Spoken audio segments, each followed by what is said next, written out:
मनाते हैं ना। आज का विषय क्या है? What is the topic of today? आज का विषय है जलवायु परिवर्तन। ठीक है, भूमि का संरक्षण। ये जो भूमि किसको कहा जाता है? जमीन को। इसको हम लोग सुरक्षित कैसे रख सकते हैं?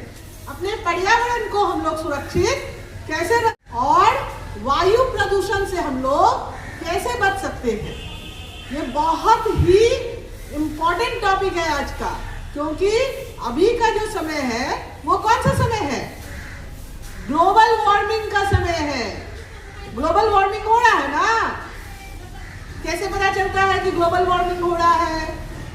क्योंकि हमारे कुछ महीना, जो जैसे जाड़े का महीना, वसंत ऋतु का महीना, पतझड़ का महीना, ये फिक्स्ड है ना।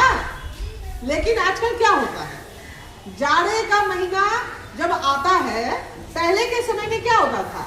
सितंबर आते आते में सबका स्वेटर निकल जाता था ना। लगता था अरे बहुत ठंड लग रही है ना। और हम लोग ठंड का आनंद भी लेते थे उस वक्त। लेकिन अभी हम क्या देखते हैं कि दिसंबर तक आते आते खुद बढ़ा रहे हैं हम लोग। प्रदूषण क्यों कैसे बढ़ रहा है? जो ईंधन होता है ना, ईंधन, वो जैसे उसके बाद वो पेट्रोल बन जाता है। लेकिन अगर हम उस ईंधन को जलाते हैं और वायु में उसका धुआं फैलता है तो वो प्रदूषण का रूप लेता है। साथ ही ज्यादा से ज्यादा वाहन का उपयोग, वाहन मतलब स्कूटर है, कार है, ये सब चीज हम लोग जितना ज्यादा उपयोग कर रहे हैं, उसका जो धुआं निकल रहा है, इसके कारण भी प्रदूषण फैल रहा है। हम लोग ग्रीन हाउस इफेक्ट, इसका नाम सुने हैं आप लोग? ये क्या है? ये है जब सूर्य की किरण धरती पर आती है और कुछ रीजन से पेड़ पौधे जितने ज्यादा लगेंगे उतना ज्यादा प्रदूषण कम होगा, क्योंकि हमें शुद्ध ऑक्सीजन मिलेगा। फिर हम लोग जो कार्बन डाइऑक्साइड छोड़ते हैं, जब सांस लेते हैं हम लोग ऑक्सीजन लेते हैं और कार्बन डाइऑक्साइड छोड़ते हैं। वो कार्बन डाइऑक्साइड पेड़ पौधों के द्वारा ग्रहण किया जाता है। तो पेड़ पौधे हमारे लिए कितना उपयोगी है। लेकिन जब पृथ्वी में कार्बन डाइऑक्साइड की मात्रा ज्यादा से ज्यादा बढ़ती, एक ऐसा चीज है जो कभी भी नष्ट नहीं होता है।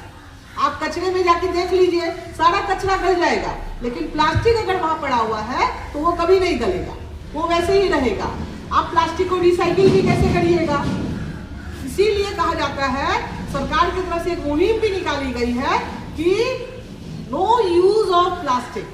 प्लास्टिक का उपयोग हमें नहीं करना है। आजकल आप जाते होंगे दुकानों में, तो पहले हमें जो स्ट्रॉ मिलता था, जिसमें पीते हैं, तो आजकल देखिएगा कि प्लास्टिक नहीं दिया जाता है। या आइसक्रीम खाते हैं तो जो चम्मच हमें पहले प्लास्टिक का दिया जाता था, अभी देखिएगा किसी भी दुकान में जाइएगा तो वो लोग लकड़ी का चम्मच देते हैं। तो ये क्यों हो रहा है? ये सब सरकार की तरफ से तो कदम उठाए जा रहे हैं, लेकिन हमारी भी जिम्मेदारी बनती है कि हम प्लास्टिक का उपयोग नहीं करेंगे।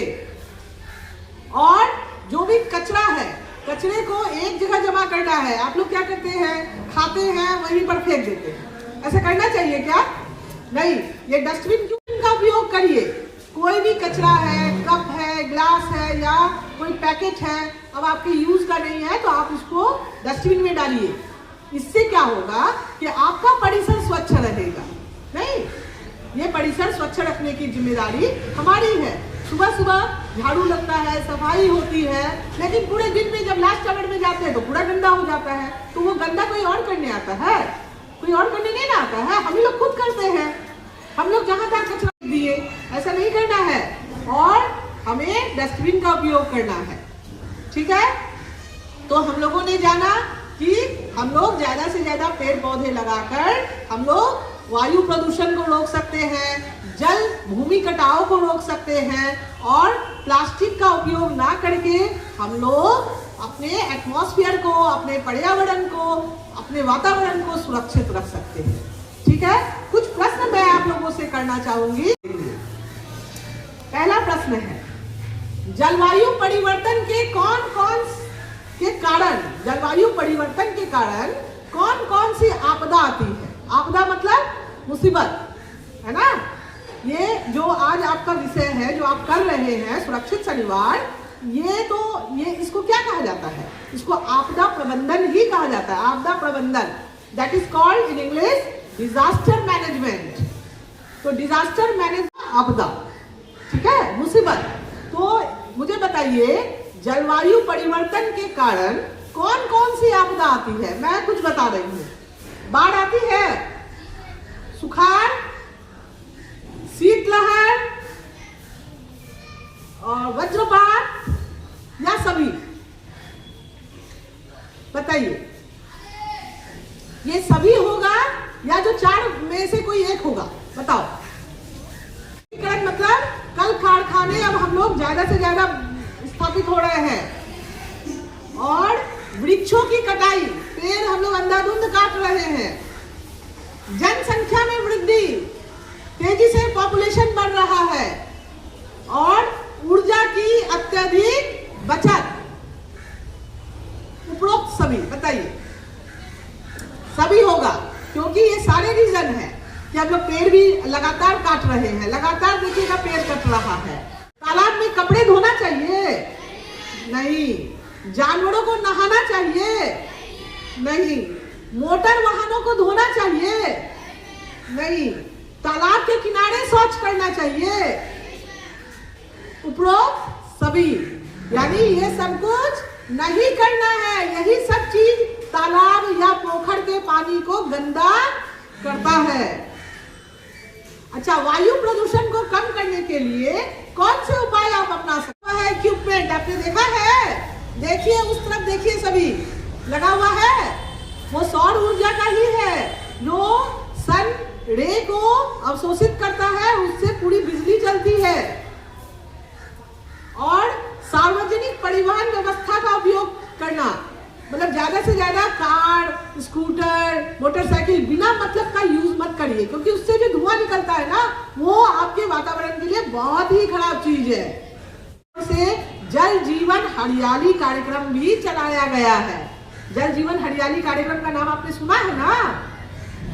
इसमें ज्यादा से ज्यादा पेड़ लगाना, पोखर, तालाब इत्यादि को शुद्ध रखना, और जो कुआं पहले के जमाने में कुआं होता था ना, अभी भी आप लोग देखे होंगे बहुत सारे कुएं रहते हैं, तो वो कुएं जो बंद हो चुके हैं उनको फिर से उपयोग में लाना और प्रदूषण को कम करना।